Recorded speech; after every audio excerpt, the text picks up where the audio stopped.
Everyone, EP and Zippy here.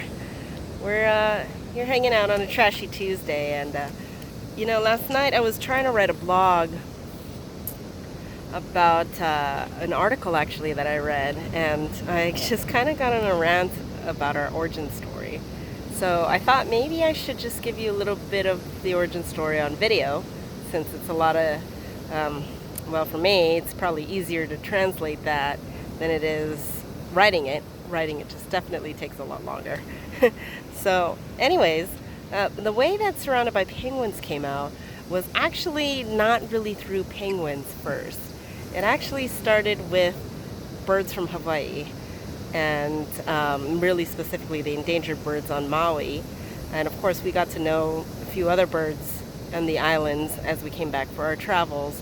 But before we went to Hawaii, which is my now wife and I, our first trip outside of the mainland and to see birds that we haven't seen before. So I can't say that I thought nothing of it, but I didn't bring a camera. I didn't know what I was up for. I'm not sure if Scarlett, my wife now, knew what we were looking at, etc., etc.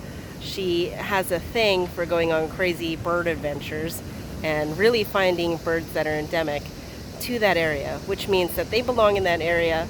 It's the only place that they live, and so you'll only find the bird there when you're searching in their natural environment.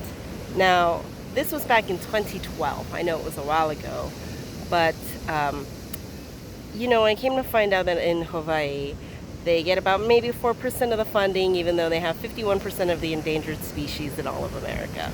So probably no surprise there. Maybe so. It was a surprise to me, just as much as the hardships and everything that birds go through that I never really kept in mind. I never really knew about.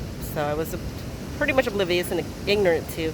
Totally took advantage and took them for granted, basically. These flying lovely creatures that I saw every day. I never really thought about places like Guam, which they have no birds anymore.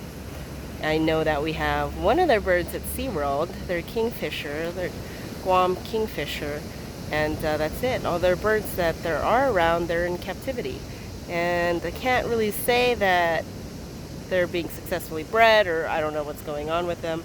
But I know, there's a major hardship there. Anyways, so in a very, very short amount of time, like I said, their first time around there was 2012, and Scarlett was, of course, not satisfied with all of her pictures, so she wanted to go back there and take pictures of them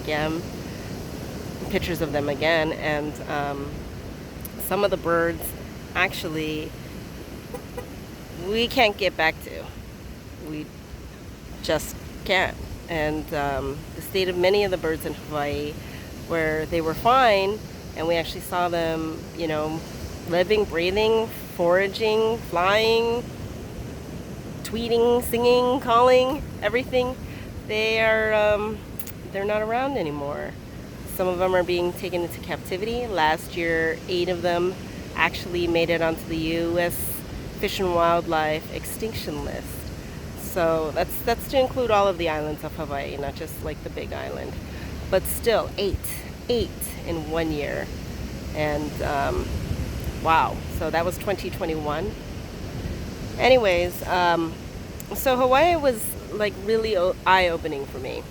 And I didn't know that these fragile creatures, they're not really dependent on us.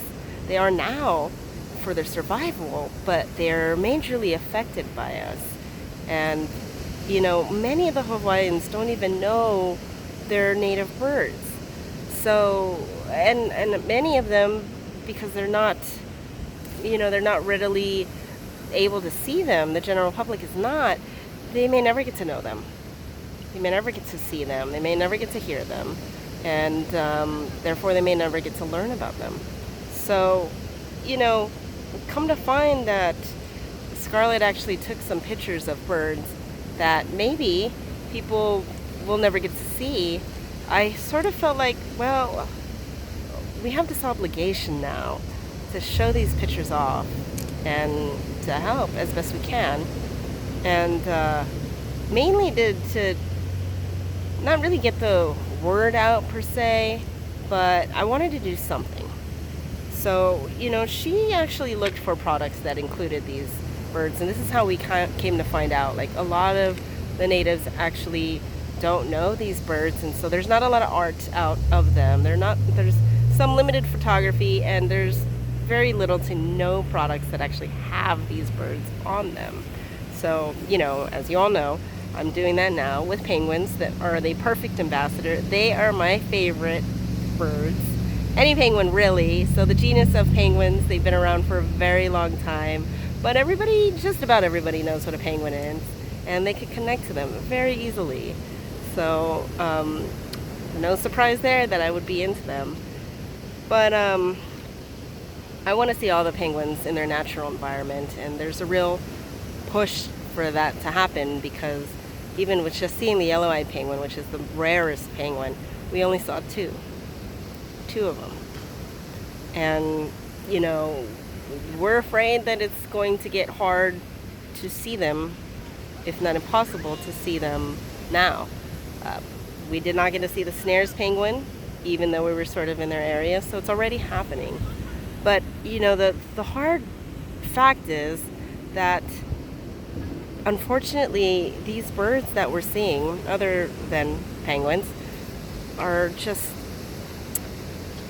their survival rate and their survival status is quickly changing so fast that all of the lists that list,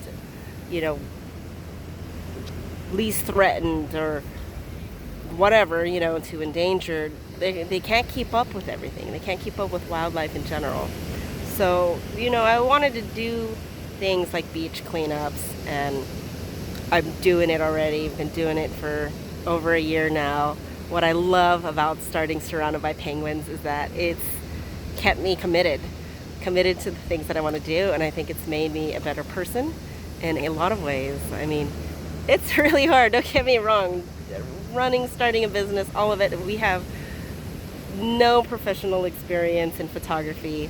In fact, in our first travels, I didn't carry a camera at all. So this last trip to the Galapagos in Ecuador, I borrowed a camera from my best friend, who probably regrets it, because we're trudging through like the jungle and whatnot, basically, with this borrowed camera.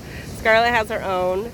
But we're real amateurs. I don't really know anything about graphic design. I'm using free software to make these designs. And when it comes to the photography, I want to show more off. But there's this real fear of people stealing a work without giving credit, and also without naming the species of the birds correctly. There's a lot of subspecies, etc., and different places that they're from, and very, very, very small, not distinctive characters that make them different. So we're really careful about that. I really, really want to offer these pictures, though, for use, not distribution, once I get them copyrighted. So we got a lot of stuff. And I know I got to show that stuff off. I don't know why. I'm more afraid of people stealing and using Scarlett's pictures, renaming them incorrectly, than I am of the designs. With the designs with the penguins, I could easily tell you, we could easily see what they are. They're very distinctive. Now, you may not be able to tell the difference between two penguins of the same species, but you could definitely tell the difference between an Adelie and an emperor penguin, I'm pretty sure. So, that's where we have it. All right, so I hope you join us with finding out more about us. We like to put out a lot of stuff up there, but really what I really like to use Surrounded by Penguins for is telling people that, hey, the little bit that you do, 2 for Trashy Tuesday, please pick up 2 pieces of trash on Tuesdays. A little does a lot of good for penguins and for wildlife and the environment just in general. Just that little bit. Just because, you're one person, trust me, a lot doing a little has a lot more impact than one person doing a lot. So do a little and you'll save a lot. All right, y'all. Well, thank you so much for joining us. EP, the executive penguin, Mickey, Zippy, once again. Thank you all. Take care and happy Trashy Tuesday. Bye-bye.